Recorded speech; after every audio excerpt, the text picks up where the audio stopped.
കഴിഞ്ഞ തവണ പ്രതിപക്ഷമില്ലാതിരുന്ന പഞ്ചായത്താണ് വയനാട് തിരുനെല്ലി. ഇത്തവണ ഇടതുമുന്നണിയിൽ രൂപപ്പെട്ട പ്രശ്നങ്ങൾ പരിശോധിക്കാൻ സംസ്ഥാന നേതൃത്വം 17 സീറ്റിലും വിജയിച്ച പശ്ചാത്തലത്തിൽ സ്ഥാനാർത്ഥി നിർണയവുമായി ബന്ധപ്പെട്ട CPI തർക്കം രൂക്ഷമാണ്. ചേലൂർ വാർഡിൽ LDFന്റെ ഔദ്യോഗിക സ്ഥാനാർത്ഥിക്കെതിരെ സ്വതന്ത്രയെ രംഗത്തിറക്കുകയാണ് CPIM. തിരുനെല്ലിയിൽ 17 നേടിയാണ് ഇടതുമുന്നണി പഞ്ചായത്ത് ഭരിച്ചത്. 2 സീറ്റുകൾ CPIയുടേതാണ്. CPIക്കുള്ള ചേലൂർ വാർഡിൽ ഷീജ ബേബിയെ സ്ഥാനാർത്ഥിയാക്കി.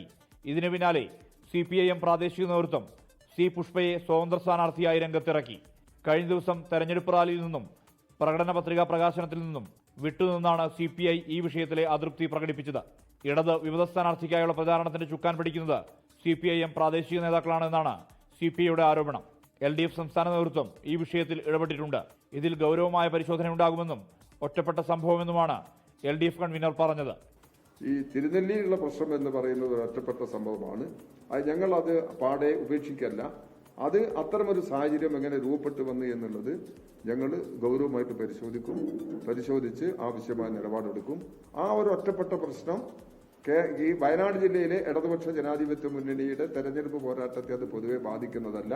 2010 തെരഞ്ഞെടുപ്പിൽ ഈ വാർഡിനെ പ്രതിനിധീകരിച്ചിരുന്ന കോൺഗ്രസിലെ PV വാസന്തിയാണ് UDFന്റെ സ്ഥാനാർത്ഥി. ഇടതുമുന്നണിയിലെ പ്രശ്നങ്ങൾ അനുകൂല നിലപാടുണ്ടാക്കുമെന്നാണ് UDFന്റെ പ്രതീക്ഷ. 24 വയനാട്. ലോകത്തെവിടെയായാലും ഏത് സമയത്തും 24 വാർത്തകളും ഓഗ്മെന്റഡ് റിയാലിറ്റി പാക്കേജുകളും എക്സ്പ്ലെയിനറുകളും വിശദമായി കാണാൻ ഞങ്ങളുടെ YouTube ചാനൽ നിങ്ങൾക്ക് സബ്സ്ക്രൈബ് ചെയ്യാം.